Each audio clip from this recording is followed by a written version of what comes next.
नमस्कार। मैं हूं आपका दोस्त आलोक कुमार। अभिवादन स्वीकार कीजिए मेरा। असम पूर्वोत्तर का महत्वपूर्ण राज्य है और वहां दिलचस्प चुनाव हो रहा है। 60 से 70 दिन बचे हैं चुनाव के लिए। 16वीं विधानसभा के लिए चुनाव होना है, मतदान होना है। 2 बार से लगातार भारतीय जनता पार्टी की सरकार है वहां। क्या तीसरी दफे भी भारतीय जनता पार्टी की सरकार वहां बन पाएगी?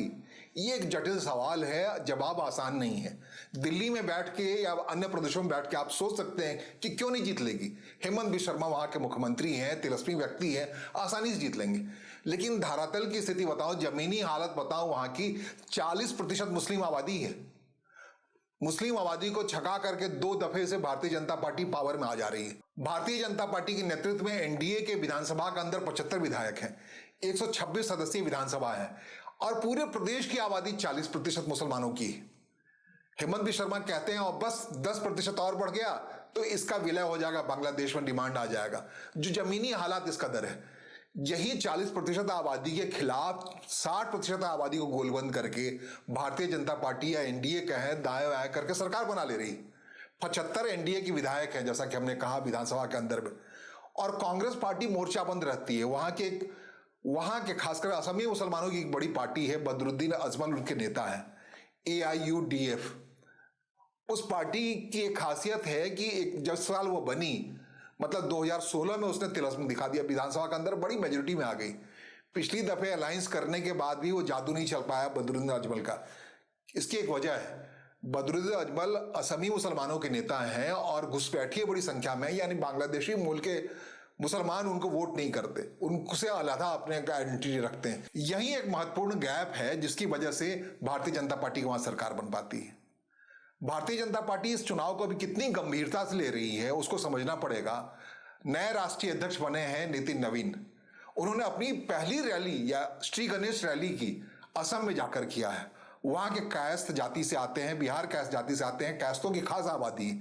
असम में जो शंकर देव है वहां के, जो कहते हैं एक ढंग से शंकर देव के उपासक है सारी असमी समाज, वो कायस्थ जाति से बिलोंग करते हैं। मतलब जो जातिगत अपील है, कहीं भारत में ही नितिन नवीन का काम करेगा तो असम है। और असम में ही उन्होंने अपनी पहली रैली की, और पहली रैली क्या की, बिल्कुल चाक चौबंद कर रखा। उनके लिए बड़ा चैलेंज है असम खास करके कि वहां अगर भारतीय जनता पार्टी तीसरी दफे जीत के चली आती है तो उनका जो महिमा मंडन है बढ़ जाएगा। इसी लिहाज से दिया गया असम और पश्चिम बंगाल में उनकी जातिगत कुछ आबादी है जिसके आधार पे उनका चयन हुआ होगा राष्ट्रीय अध्यक्ष के तौर पर। अगर जातिगत अपील कहीं काम करेगी तो उसमें सबसे महत्वपूर्ण राज्य है असम। तो इस लिहाज से नितिन नवीन ने वहां मोर्चा ले रखा है। विजेंद्र जय पांडा हैं जो कभी बीजू जनता दल ओडिशा में उसके नायक हुआ करते थे, सिपा सलार हुआ करते थे नवीन पटनायक के। उनको भारतीय जनता पार्टी ने, राज्यसभा के सदस्य हैं, उनको भारतीय जनता पार्टी ने असम में लगा रखा है, पूरी तरह से उनको वहां सुपुर्द कर रखा है। तो वो भी अपने हिसाब से एक तिलस्म बना रहे हैं, मोर्चाबंदी कर रहे हैं। जैसा कि हमने कहा कि बम्बार्डिंग हो रही है रैलियों की, कोई भी हिस्सा नहीं खाली छोड़ा जा रहा है जहां पर भारतीय जनता पार्टी के नेता मौजूद नहीं है। अमित शाह की रैली थी। अमित शाह साहब ने कहा है कि अगली बार, मतलब तीसरी बार अगर भारतीय जनता पार्टी की सरकार वहां बनती है तो चुन चुन के घुसपैठियों को हटाया जाएगा, निकाला जाएगा। एक बड़ा प्रॉब्लम है वहां। इनफैक्ट असम गण परिषद जैसी पार्टी का अभ्युदय भी इसी आधार पर हुआ है, या छात्र आंदोलन जो वहां हुआ करता है असमी मूल के लोगों का, इसी आधार पर हुआ करता है। तो घुसपैठिया बड़ी संख्या वहां चले आए। जब से बांग्लादेश बना है घुसपैठियों का आने का सिलसिला शुरू हुआ है। खासकर घुसपैठियों में मुसलमानों की संख्या इस कदर है जो असम में अनरेस्ट पैदा करती है। भारतीय जनता पार्टी 10 साल से वहां शासन कर रही है, उसके साथ साथ AGP है। इसकी वजह से ग्राउंड पे कुछ आतंकवादी उग्रवादी नहीं तैयार हो रहे हैं। असम मूल के लोगों को साथ लेकर ही असम गण परिषद के जैसे दलों के साथ मिलकर के भारतीय जनता पार्टी वहां सशस्त्र विद्रोह के लिए बदनाम हो गया था असम, उसमें शांति के राह पे लौटाया। कहते हैं 10,000 से ज्यादा लोगों ने वहां सरेंडर किया, आत्मसमर्पण किया इस 10 साल में।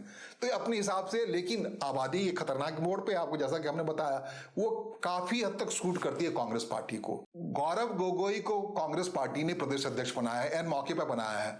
वो पूर्व मुख्यमंत्री तरुण गोगोई के पुत्र हैं और लोकसभा के अंदर में कांग्रेस पार्टी के उपनेता भी हैं।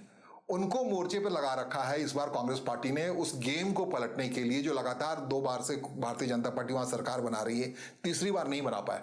इसके लिए और भी एक बड़ा इंतजाम किया गया है। प्रियंका गांधी को मैदान में उतार दिया गया है। वहां वो टिकट स्क्रूटनी कमेटी के अध्यक्ष बना दी गई हैं। उनके साथ साथ इमरान मसूद को लगाया जा गया है। अब समझ लीजिए, जो मुस्लिम वोटर हैं उनको वो करने के लिए, उनको अपने साथ घेरे रखने के लिए कांग्रेस पार्टी ने क्या क्या उपक्रम किए। इस उपक्रम में ये भी है AIUDF के साथ उनका अलायंस मजबूती से हो इस बार, ताकि भारतीय जनता पार्टी की उस मुहिम में छेद लगाया जा सके, NDA की उस मुहिम में छेद लगाया जाए, उसका इंतजाम किया जा रहा है।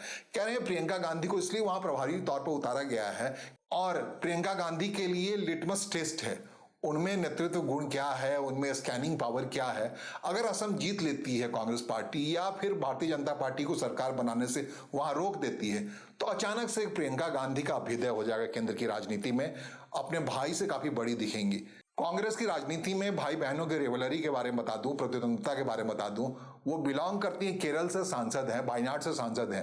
केरल में भी चुनाव हो रहा है अगले 60-70 दिन में, इसी समय होगा जिस समय असम में होगा।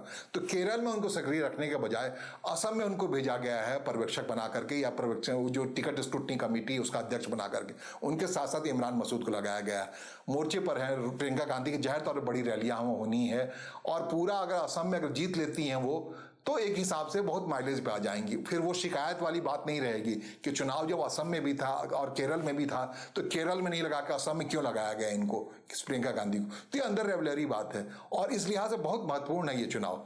इसमें क्या, प्रधानमंत्री भी अपने हिसाब से काफी बड़ी संख्या में काफी रैलियां कर रहे हैं, और प्रधानमंत्री भी 2-3 रैली कर चुके हैं, और आने वाले दिनों में 30 से 40 दिनों के अंदर में उनके कम से कम कहते हैं 2 दर्जन रैलियां होनी है। गृह मंत्री अमित शाह तो अपने हिसाब से मोर्चा पर तैनात हैं ही।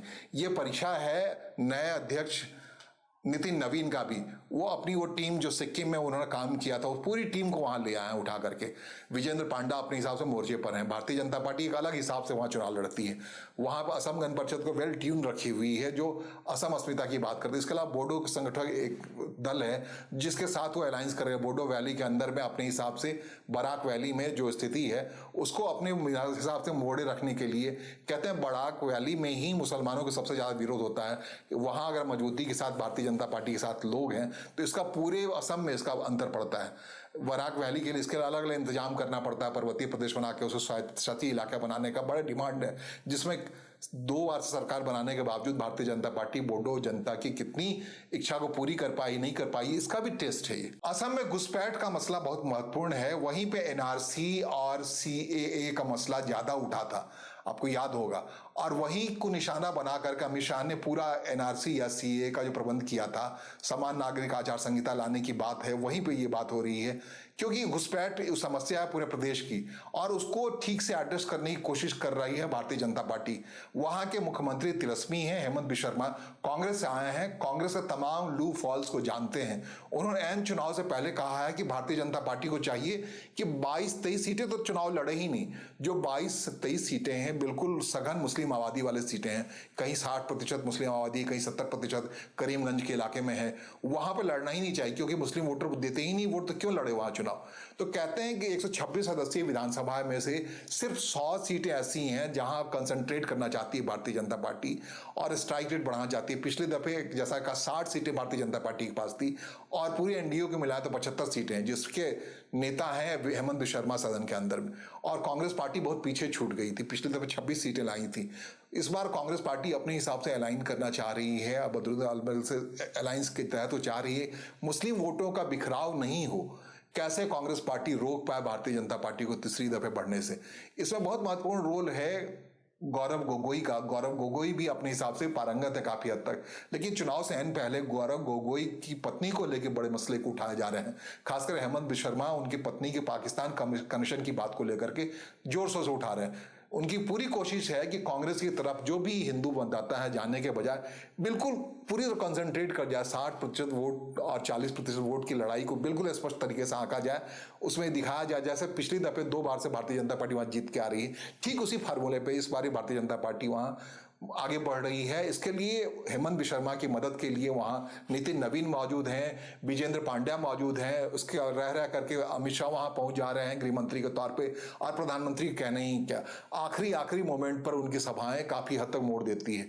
तो भारतीय जनता पार्टी के लिए चुनौती है कि एंटी एस्टैब्लिशमेंट वोट, बहुत कुछ अपेक्षाएं हैं, उसी एंटी एस्टैब्लिशमेंट वोट को रोकने के लिए अमित शाह का ताजा बयान जो है, जिसमें कह रही है अगली दफे अगर तीसरी बार भारतीय जनता पार्टी वहां सरकार बनाती है तो इस बार चुन चुन के वहां के घुसपैठियों को निकाला जाएगा, हटाया जाएगा। भाई 10 साल हो गए, 10 साल में कितने हटाया गए? हाँ, स्लोगन के तौर पे एनआरसी का मामला आया, सीए का मामला आया, उसमें एक विरोध भी हुआ काफी हद तक, लेकिन बदरुद्दीन अजमल को जो स्टैंड लेना चाहिए वो स्टैंड वहां नहीं ले पाए। जैसा कि हमने शुरू में ही कहा कि वहां मुस्लिम वोटरों के अंदर भी एक बिखराव सा है, कौन असमी मूल के हैं, कौन बांग्लादेशी के मूल के हैं या बाहर से आए लोग हैं, वो बदरुद्दीन अजमल उस हिसाब से उसको एड्रेस नहीं कर पाते हैं। तो ये बिखराव ही भारतीय जनता पार्टी के हित में या काम में आती है। आपको बता दूं कि असम का ये डेमोग्राफिक चेंज जो आया है, 40% आबादी बढ़ी है, शने शने बढ़ा है, साल दर साल बढ़ा। 2011 में कुछ और था, 2021 में कुछ और हो गया, 40% हो गया, 34% हुआ करता था। कहते हैं इसकी वजह कांग्रेस पार्टी का शासन रहा। कहते हैं कि बांग्लादेशी घुसपैठियों को लाने और बसाने में बहुत बड़ी अहमियत रही है कांग्रेस के कार्यकाल की। उसी को लेकर के असम गण परिषद या उल्फा या बाकी आतंकवादी संगठन खड़े हुए थे वहां पर। इसकी खिलाफत करने के लिए राज्य सरकार इन घुसपैठियों को रोकने के लिए कारगर कदम नहीं उठा पा रही थी। असम की हालत है बिल्कुल बांग्लादेश के बॉर्डर से लगा पड़ा है एक तरफ, और ऊपर में चीन के बॉर्डर से लगा पड़ा है, बीच में टेस्ट है, और उसकी वजह से वहां पे घुसपैठ का मसला बांग्लादेश ही ज्यादा है। बांग्लादेशियों को रोकने में उस समय की तत्कालीन सरकार बिल्कुल विफल रही थी। अभी भी भारतीय जनता पार्टी के लिए यही स्लोगन है, ये चुनावी मुद्दा है। अगर कांग्रेस पार्टी की सरकार बन जाती है, अगर भारतीय जनता पार्टी सरकार में नहीं आती, तो फिर से वही सिलसिला शुरू हो जाएगा। उस पार से लोगों को, मतलब बांग्लादेश से लोगों को ला करके असम में बसाने की प्रक्रिया तेज हो जाएगी। 10% का आंकड़ा पार करना है, और जब 40% पहुंच गई है आबादी, जो कभी 22% होती थी, 34% हुई, अब 40% हो गई है, तो उसको 50% होने से कोई रोक नहीं सकता। भारतीय जनता पार्टी के हक में यही बात है। असम मूल के कैडर या जो भी आरएसएस का काम इसी पर ज्यादा गंभीरता से हुआ है। इस लिहाज से यह देखना बहुत महत्वपूर्ण है कि भारतीय जनता पार्टी की वहां तीसरी बार सरकार बन पाती है या नहीं। बनती है तो एब्सोल्यूट मेजोरिटी से बनती है या नहीं। 126 सदस्यीय विधानसभा है, उसमें अकेले दम पे भारतीय जनता पार्टी को 62 से 66 सीटें चाहिए। फिलहाल 60 सीट हैं उनके पास। तो देखना महत्वपूर्ण है कि आने वाले चुनाव में होता क्या है, मार्च अप्रैल में क्या होता है। इस अग्नि परीक्षा में भारतीय जनता पार्टी के नए अध्यक्ष नितिन नवीन अपना कोई बड़ा तिलस्म दिखा पाते हैं या नहीं दिखा पाते हैं, या फिर मैदान पर मौजूद हेमंत बिस्वा शर्मा क्या करते हैं, या फिर प्रियंका गांधी ही कोई ऐसा चमत्कार कर देती है जिसकी संभावना कम नहीं है। इसका ख्याल रखिएगा।